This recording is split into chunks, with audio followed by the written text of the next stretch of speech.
Users are the financial blood of YouTube. Without us, they don't exist. Now that we've established the balance of power, let's see if we can get YouTube to play ball. I've tried half a dozen times to contact YouTube over vote-bot attacks and flagging campaigns that constantly seem to stream over this and other channels. Interestingly, the only time I ever saw a response from YouTube was over a phishing email I received from someone claiming to be a YouTube representative.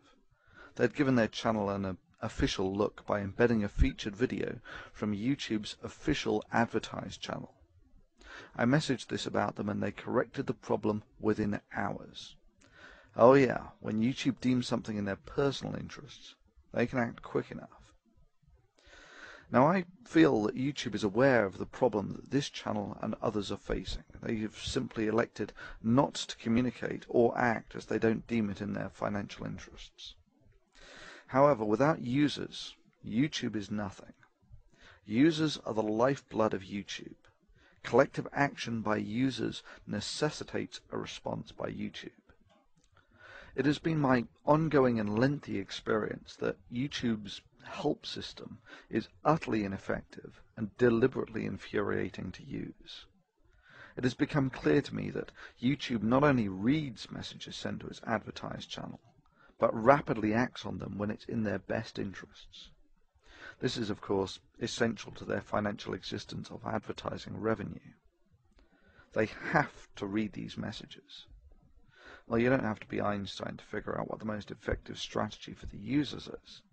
If you're going to protest as a user, do it where it's effective.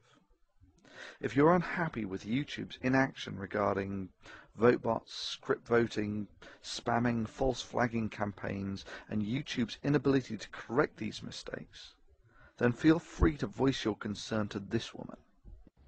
Welcome to YouTube's very own brand channel. This is our version of an online media kit. I'm Susie Ryder. I'm the Director of Ad Sales at YouTube, and it has been staggering over the course of the last couple of years to see YouTube grow from a small video sharing site to garnering the 6th largest audience on the web. There are a couple things that a marketer or an advertiser needs to get. The first one is that on YouTube it's really about participating. Look at me dancing with Soulja Boy. I'm participating. You heard Susie. It's all about participation. You can take her up on her offer and contact her either directly through YouTube's advertised channel or via the link provided. Basically, Google Susie Ryder's name. Now, I have no doubt that a company like YouTube will do their best to get the spam filters on this first thing Monday morning. So if you want your voice to be heard, it's best to use unique wording and probably include the odd line about advertising, etc. Be creative. And yeah, it has occurred to me that YouTube might shut me down for this. I'm sure they could spin this into a violation of some sort. Hell, the guidelines are so vague that anything could be a violation. Well anyway, that's for them to do the cost-benefit analysis on. For me, this is simply a calculated risk. If YouTube decide to play ball here, there will be less angry users writing the messages, and YouTube will be a better maintained and fairer forum. It's win-win. If they don't, then the Thunderfoot channel is gone, and YouTube makes its statement about how it values the opinions of users, and the site likely becomes an increasingly bland and sterile commercial video network, the trajectory it's arguably on already. Irrespective of YouTube's actions, the optimum strategy for us free thinkers now is for you to add the big channels as friends. Basically, this allows us, when someone brings a vote-bot attack to our attention, to alert thousands and maybe even tens of thousands to the problem. This is a form of workaround for dealing with symptoms. Only the system engineers can provide a cure. And yeah, that's you, YouTube.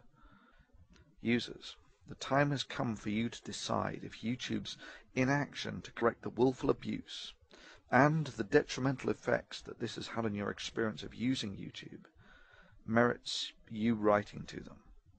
Your collective actions will decide the outcome. To a very large extent, you, the YouTube community, will get the forum it deserves.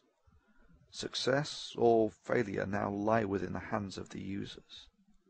It is time to choose your path.